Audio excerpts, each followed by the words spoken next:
And so, why so glum? Are you wishing that it's Monday already? You know what, Ash? Yeah, I wouldn't mind if it were Monday already. Seriously? I thought you loved your Sundays. Isn't that the time you spend with your kids? Time's not the only thing, Ash. It's also what you're doing with it.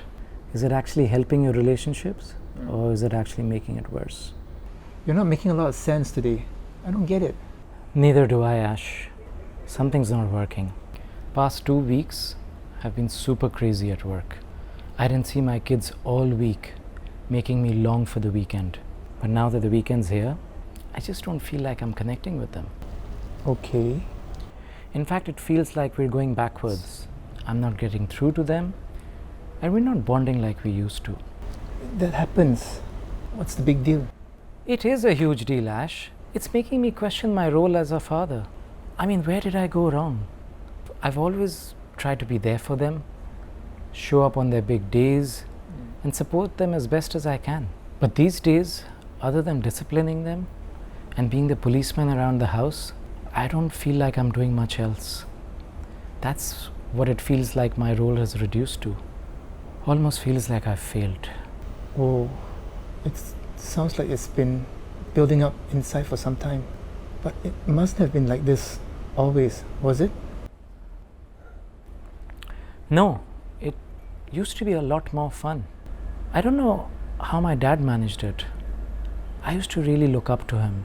In fact, to this day, he's my ideal. I have the deepest respect for my dad too. And to top it all, my wife thinks I go all too soft on the kids when I should have been disciplining them, and all too hard when I should be more forgiving. So what is the role of a father? Can someone please enlighten me? And now you'll go all zen on me again and tell me how there's no magic pill and how I got to spend time with them to rediscover the joys of fatherhood. Well, how did you guess that? Actually, no, I wasn't. In fact, I was going to say that there is a magic pill. In fact, there are 2 pills. Huh? Yep. And all you have to do is swallow them, and all your doubts of the role of as a father will magically disappear. As if. I didn't expect you to be making fun of me too, Ash. I didn't mean that. But there's really a very simple answer. And what's that? Well, as dads, there's just 2 things we have to get right. First, curiosity. Sparking curiosity in our child. And how do you do that? Encourage them to ask questions, to think, to read, to always ask why. That's not helping so far. They already ask me too many questions when all I want is a bit of peace. Anyways, go on. What's the second magic pill? Confidence. Give them the confidence to face the world. Don't do anything that will undermine their confidence. Instead, do everything you can to bolster it. So you're telling me the only 2 things that matter is to spark your kids' curiosity and to build their confidence? Yes, answer. That's really all we need to do. Everything else will fall in place. If only it were that simple, Ash. Trust me, it is. We could be focusing on a million things, but if we could just get these 2 right, we will equip our kids with the skill to sort the rest out themselves. But how could curiosity and confidence be all that they need? It may not be all, but if you're feeling overwhelmed, just focus on these 2. Why? Well, a curious child will ask many questions, and some of them will help him find answers to the most important questions in his life. Also, a curious child is often more independent and self-directed in his learning. But most importantly, curiosity sparks imagination.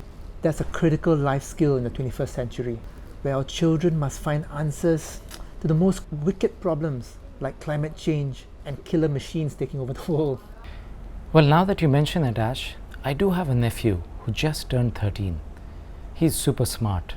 But now that I reflect on it, his parents never pushed him. In fact, they never needed to. He's so self-driven, self-led in the things that he wants to learn. And yes, he does ask a lot of questions most of the time. He would just talk to anyone, no hesitation, as long as he gets his answers.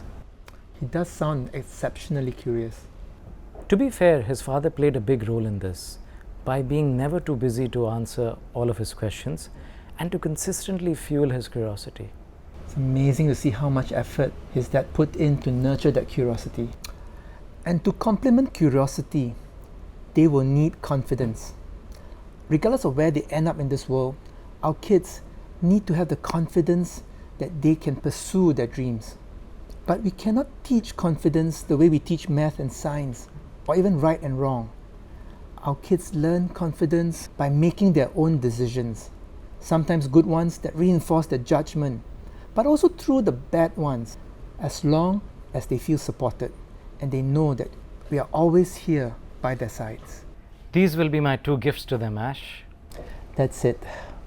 The 2 best gifts a dad can give his children are curiosity and confidence.